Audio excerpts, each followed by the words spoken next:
ఎన్నికల నగారా మోగింది. అన్ని పార్టీలు గెలుపు కోసం అస్త్ర శస్త్రాలు తీస్తున్నాయి. 30 రోజుల వ్యవధి మాత్రమే ఉన్న ఈ సమయంలో టీడీపీ ఏ విధంగా ప్రచారం చేయనుంది? మంత్రి దేవినేని ఉమాతో మా విజయవాడ ప్రతినిధి స్వరూప ఫేస్ టు ఫేస్.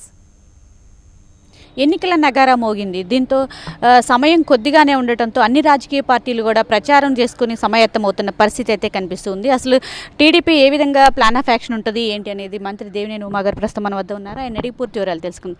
సార్ నమస్తే సార్, చెప్పండి, కేవలం 30 రోజులు మాత్రమే ఉంది, ఏ విధంగా ముందుకు వెళ్ళబోతున్నారు ప్రచారంలో? చేసిన అభివృద్ధి సంక్షేమ కార్యక్రమాలు పెద్ద ఎత్తున ప్రజల ముందు కనపడబోతూ ఉన్నాయి. గత ఏదైతే ఎన్నికలో 30 రోజుల్లో ఈ 720 గంటల్లో ప్రతి ఒక్క కార్యకర్త నాయకుడు కూడా సుశిక్షితులైన సైనికుల్లాగా పోరాటాన్ని ముందుకు తీసుకెళ్తాం. ఆ విధంగా ఏదైతే ఎన్నికల మేనిఫెస్టోలో చెప్పామో చెప్పినవి చేసాం, చెప్పనవి కూడా చేసాం. అదేవిధంగా యువనేస్తం కూడా ఇవాళ 2000 రూపాయలు మరి ఇవాళ ఎవరైతే నిరుద్యోగి యువతున్నారో వాళ్ళకు కూడా ప్రతి నెల ఇస్తూ ఉన్నాం. 55 లక్షల మందికి మరి వాళ్ళ దగ్గర ఈ పెన్షన్లు ఒక పెద్ద కొడుకులాగా పెద్దన్నలాగా ఒక అవ్వ జేజమ్మ మామూలు అందరూ కూడా మా పెద్ద కొడుకు చంద్రబాబు నాయుడు గారు ఇవన్నీ కూడా పెద్ద ఎత్తున మాకు ఇస్తున్నారని చెప్పి ఆశీర్వదిస్తూ ఉన్నారు. చాలా పెద్ద ఎత్తున నేను దగ్గర 7 గ్రామాలు తిరిగి వచ్చాను. పూర్తి స్థాయిలో ప్రతి ఇంటికి కూడా 7 గ్రామాలు నేను దగ్గర నా నియోజకవర్గంలో 5 మండలాలు తిరిగాను. ఇన్ఛార్జ్ మంత్రిగా అనంతపురంలో కూడా పెద్ద ఎత్తున స్పందన ఉంది. కృష్ణా జిల్లాలో 16 సీట్లు గెలుస్తాం. 150 శాసనసభ స్థానాలను కూడా గెలవబోతున్నాం. ఇవాళ రేపు జగన్మోహన్ రెడ్డి గారికి ప్రతిపక్ష నాయకుడు హోదా కూడా దక్కదు. చాలా పెద్ద ఎత్తున ప్రజలు తెలుగుదేశం పార్టీని ఆశీర్వదించడానికి ముందుకు వస్తున్నారు. మీ నియోజకవర్గంలో మీకు పోటీగా వసంత కృష్ణ ప్రసాద్ నిల్చుంటున్నారు, ఆయనే గెలుస్తారు అనేసి చాలామంది వైఎస్ఆర్ కాంగ్రెస్ పార్టీ వాళ్ళు చెప్తున్నారు.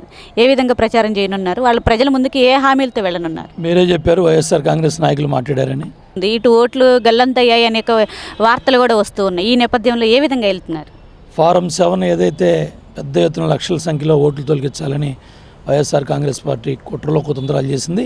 అవన్నీ కూడా పెద్ద ఎత్తున ప్రజల్లో తీసుకెళ్ళాం, సంబంధ అధికారులకు కూడా ఇచ్చాం.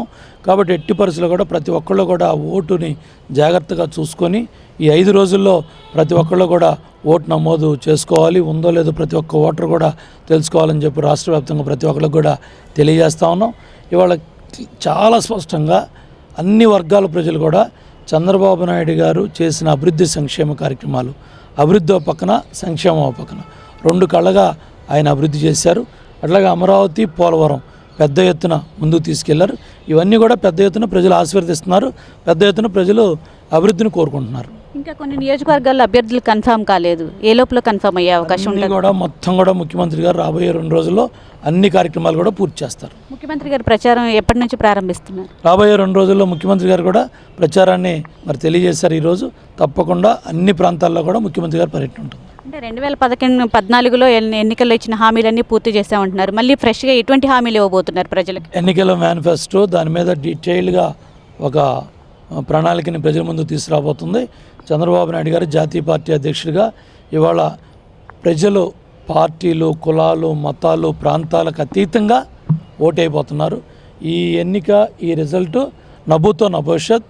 తెలుగుదేశం పార్టీ ప్రభుత్వం చేసిన అభివృద్ధి సంక్షేమ కార్యక్రమాలు పెద్ద ఎత్తున ప్రజలు ఆశీర్వదించబోతున్నారు. సార్, ఫైనల్గా జాతీయ సర్వేలు ఇచ్చిన రిపోర్ట్ ప్రకారం ఆంధ్రప్రదేశ్కి కరెక్ట్ అయిన సర్వే అనేది రాలేదు, అంటే ఏ పార్టీకి కూడా కరెక్ట్ మెజార్టీ రాలేదు. ప్రజల్లోకి వెళ్తే ఎవరికైనా అర్థమవుతుంది, ప్రజలు స్పష్టంగా తెలుగుదేశం ప్రభుత్వాన్ని కోరుకుంటున్నారు, తెలుగుదేశం పార్టీని ఆశీర్వదిస్తున్నారు. స్వర్గీయ నందమూరి తారక రామారావు గారు ఏ ఉద్దేశాలతో పార్టీని పెట్టారో ఆ మహానుభావుడు పెట్టిన పార్టీని చంద్రబాబు నాయుడు గారు సమర్థవంతంగా ముందుకు తీసుకెళ్తున్నారు. ఫైనల్గా ప్రజలకు ఏం చెప్తారు?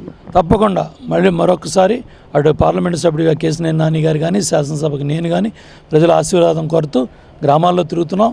ఆల్రెడీ 7 గ్రామాలు పూర్తి చేసుకొని 8వ గ్రామానికి ఈరోజు వెళ్తున్నాను. Thank you sir.